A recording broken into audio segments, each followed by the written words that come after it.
नमस्कार दोस्तों, स्वागत है आपका हमारे अपने चैनल में। और अगर अभी तक आपने चैनल को सब्सक्राइब नहीं किया है तो प्लीज़ नीचे लाल बटन को दबा के सब्सक्राइब कीजिए और बटन को भी क्लिक कीजिए, जिससे आपको नोटिफिकेशन जैसे ही मैं अपलोड करूं किसी वीडियो को तो आपको नोटिफिकेशन मिल सके।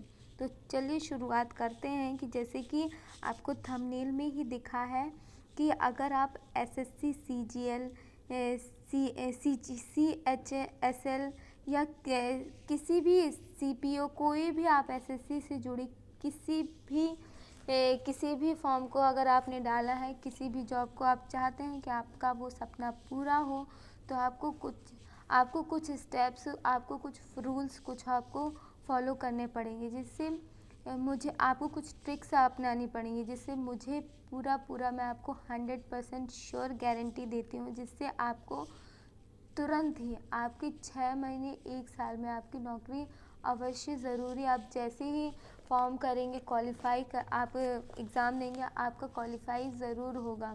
बस आपको ये ट्रिक्स अपनाने होंगे और इसमें किसी भी तरीके की लापरवाही करते हैं तो इसकी जिम्मेदारी सिर्फ़ और सिर्फ आप होंगे और कोई नहीं होगा। तो सबसे पहले आपको जितने भी एसएससी हो, चाहे एसएससी का कोई, चाहे सीजीएल हो, चाहे सीएचएसएल हो या कोई भी एग्ज़ाम हो, तो सबसे पहले आपको प्रीवियस ईयर की बुक्स को और उनके जो पेपर हैं, जो उनकी मॉक टेस्ट हैं और उनके जो पेपर हैं, जो एग्ज़ाम प्रीवियस ईयर में हुए थे 10 साल के, आपको सारे क्वेश्चंस को अच्छे से पढ़ना है, अच्छे से समझना है। सारे मैथ्स हो, चाहे रीजनिंग हो, चाहे कोई भी, चाहे इंग्लिश हो, चाहे जीएस हो।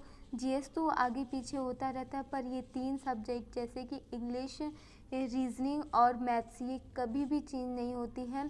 थोड़े बहुत इसके नंबर्स चेंज होते हैं और कुछ भी चेंज नहीं होता है, वैसे कि वैसा रहता है। तो आपको इनके प्रीवियस ईयर के सारे पेपर्स को अच्छे से सॉल्व करना है। एक बार नहीं, 2 बार नहीं, 3 बार नहीं, जितनी बार आपको अच्छे से क्लियर हो जाए तब तक आपको सॉल्व करते रहना है।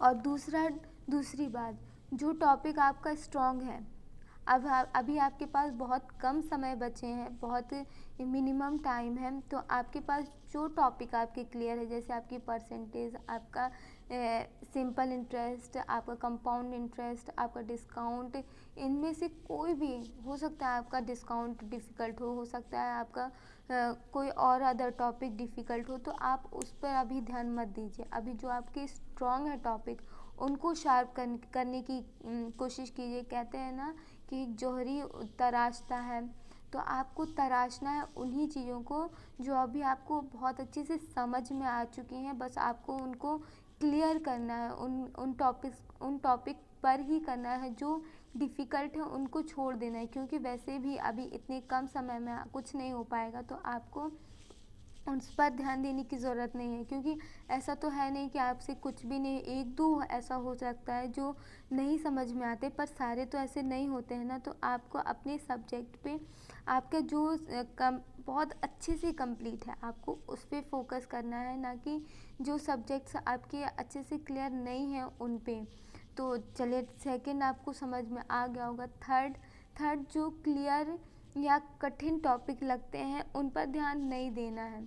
जो आपको लगता है कि बहुत टफ है, बहुत कठिन है, मेरे समझ से, मेरे ऊपर से जा रहे हैं, उन पे बिल्कुल भी अभी ध्यान देने की ज़रूरत नहीं है, क्योंकि वो वैसे भी आपका छूटने वाला। और ये तो है नहीं, टाइम लिमिट भी रहती है, तो आपको ये भी नहीं है कि आप सारे क्वेश्चंस कर पाएंगे। तो आपको कम से कम समय में क्वेश्चन को सॉल्व करना है। तो आपको टफ और कठिन टॉपिक को बिल्कुल भी अभी छूना नहीं है, सिर्फ जो इजी हैं, जो आपको समझ में आते हैं, उनको शार्प करना है। चौथा, जो पढ़ा है उसको रिवाइज़ करो। जो आपने पढ़ा हुआ है उसको रिवाइज़ करो। पता चला कि यार ये भी चीज़ है, तो उस पर ध्यान मत दो, क्योंकि कोई फ़ायदा नहीं है। आपका वो छूटने ही वाला। आप जितना रिवाइज़ पुरानी चीज़ को करोगे उतना ही फ़ायदा होगा। 5वीं चीज़, आपको बिल्कुल भी आपको ये नहीं सोचना है, आपको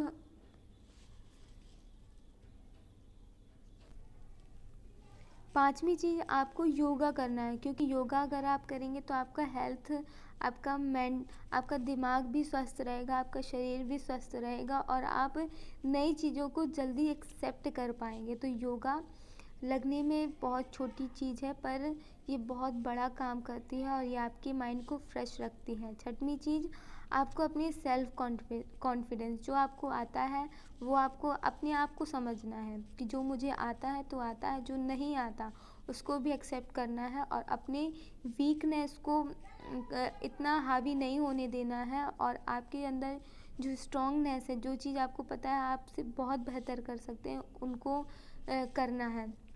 सातवीं चीज़, अपने हेल्थ का, अपने खान पान का अच्छे से ध्यान रखना है, क्योंकि अगर आप स्वस्थ हेल्थ, आप अगर शरीर से और माइंड से स्वस्थ रहेंगे तभी आप पढ़ाई अच्छे से कर पाएंगे। आपको स्ट्रेस नहीं लेना है कि अभी मेरा इतना बचा है, अभी ये नहीं हुआ है, वो नहीं हुआ है, ये बिल्कुल नहीं सोचना है और मन लगा के करना है। नौवीं चीज़, मैथ्स, रीजनिंग, इंग्लिश, ये सारे हमेशा 10 साल भी वही थे, आज भी वही हैं, तो आपको इन पे ज़्यादा फोकस करना है। जीएस सबका यही हाल होता है, हर बार बदलता है, हर बार उसका कुछ ना कुछ होता है, कुछ थोड़ा बहुत बदल के, पर आपको इन तीनों पे कमांड अच्छी बना के रखनी है। तो आई होप आपको ये समझ में आ सके, क्योंकि कोई मतलब नहीं, सबका यही हाल है। सब जैसे आपके साथ रीजनिंग चेंज होती रहती है दिन पे, जीएस चेंज होती रहती है दिन पे दिन, वैसे ही सबके साथ ऐसा ही है। और जीएस आपको पिछला जो साल है या 6 महीने है, इन 1 या 2 साल तक का ही आपको करना है। इनफैक्ट 1 ही साल का करना है, आपको ज़्यादा डीप में नहीं जाना है। आपको उनको, और ये भी है कि आपको ये नहीं कि रटना है, आपको एक बार पढ़ के समझ के कर देना है। अगर, क्योंकि आपके 1 वर्ड होते हैं और कई मेंस में वैसा भी रहता है, तो सबसे पहले आपको अपना प्री कंप्लीट करना पड़ेगा, आपको पहले टियर फर्स्ट कंप्लीट करना पड़ेगा, तभी तो आप सेकंड में पहुंचेंगे। तो आपको सबसे पहले ऊपरी समझ लेना है, क्योंकि वही सबसे सही रहेगा। तो आशा करती हूँ आपको ये सारी चीज़ें समझ में आई हों। और दोस्तों, आपको 6 महीने या 1 साल करने की ही ज़रूरत है मेहनत, और मैं आपको प्रॉमिस करती हूँ कि अगर आप ये रूल्स अपनाते हैं, अगर आप इन चीज़ों को अपनाते हैं, तो आपकी 110% आपकी जॉब लगेगी। आपका जो सपना है जिस जॉब में भी जाने का, वो आपका सपना ज़रूर पूरा होगा।